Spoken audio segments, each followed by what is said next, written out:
Bonjour et bienvenue, voici notre tour d'horizon économique, géopolitique, sanitaire et boursier. Nous sommes le jeudi 2 juin et pour comprendre comment tourne la planète finance, c'est sur la bourse au quotidien et nulle part ailleurs. Et l'épisode du jour s'intitulera « Il faut faire la réforme des retraites ». Ah, je suis bien d'accord avec Olivia Grégoire, la porte-parole du gouvernement, qui nous a balancé cette forte sentence.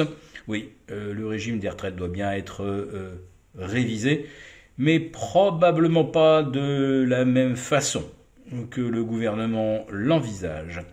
D'ailleurs, nous allons certainement mettre ce sujet sur la table mardi prochain à 18h lors de notre face-à-face en direct avec Idriss Aberkan. Nous allons débattre tous les deux des perspectives futures pour les finances des Français. Donc, le futur de nos finances, c'est la retraite, en effet.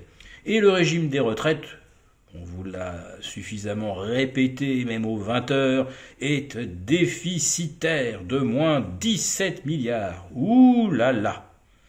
Sauf que le régime des fonctionnaires est à lui seul déficitaire de 40 milliards. Autrement dit, nos régimes de retraite du privé, eux, sont excédentaires de 23 milliards.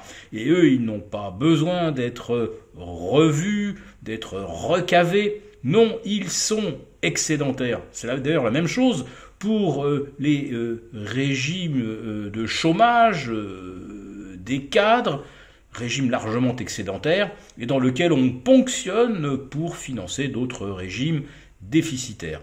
Alors vous pouvez être certain qu'avec les 23 milliards de déficit du régime des fonctionnaires, on va encore venir taper dans la poche des Français du secteur privé. Je dirais même du secteur productif. Ah oui, je sais, je vais faire hurler parce qu'il y a des fonctionnaires qui se considèrent comme très productifs et j'en suis bien d'accord. Par exemple, ceux qui nous accompagnent pour les démarches lorsque l'on veut créer une filiale à l'étranger. Des fonctionnaires extrêmement utiles, par exemple, ne serait-ce que le fonctionnement de la justice.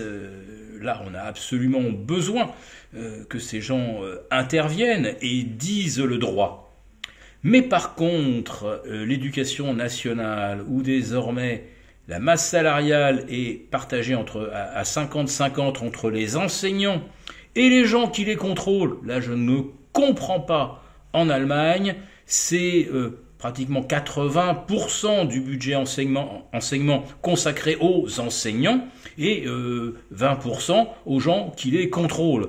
Alors qu'est-ce qu'on a fabriqué dans l'enseignement français pour avoir donc 50% de gens qui n'enseignent pas et qu'il faut bien payer? Ce sont des gens qui contrôlent la pédagogie, et puis des contrôleurs de pédagogie, et puis des contrôleurs régionaux de contrôleurs de pédagogie. Je ne sais pas trop à quoi correspondent tous ces postes dans l'enseignement. Et dans le médical, c'est pareil. On était à 70-30 dans les années 2000, juste avant les années 2000. 70%, c'était donc la masse salariale des infirmiers, des soignants, des chirurgiens, des spécialistes, des anesthésistes, des gens qui interprètent les radios, et 30% pour l'administratif. Aujourd'hui, on est presque à 50-50, et surtout, on recrute majoritairement des administratifs dans nos hôpitaux. Il n'y a plus personne pour soigner. Voilà, comme on dit dans le monde anglo-saxon, il y a beaucoup trop de chefs et pas assez d'Indiens pour mener la bataille. Oui, je ne sais pas quelle est cette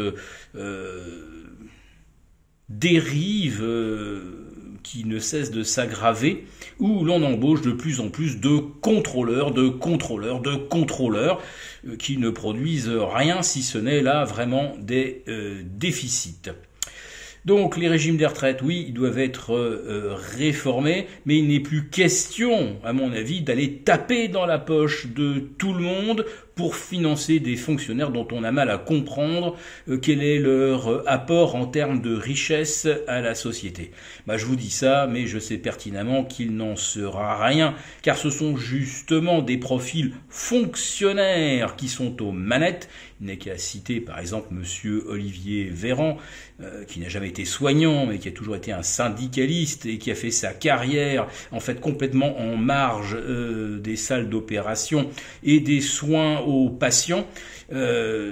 Nous sommes administrés par des administrateurs, voilà, et cela fabrique encore plus d'administrateurs qui se soutiennent entre eux. Mais il y a un moment où effectivement, où est-ce qu'on trouve l'argent pour financer ces gens qui s'entretiennent entre eux, sans bénéfice à mon avis, pour le reste de la collectivité. Alors j'ouvrais cette petite parenthèse sur les retraites parce que aujourd'hui le CAC 40 efface ce qu'il avait perdu la veille, il remonte à 6005.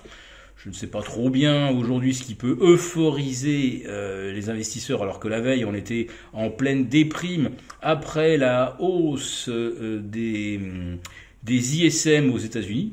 Une économie donc plus dynamique que prévu. Et puis aujourd'hui, patatras, on apprend que la productivité américaine s'est littéralement effondrée de moins 7,3 au premier trimestre, qu'il s'est créé 2 fois moins d'emplois que prévu dans le secteur privé. Bref, aujourd'hui, c'est la cata. Non, ça monte. Voilà. Donc vous avez bien compris où nous en sommes.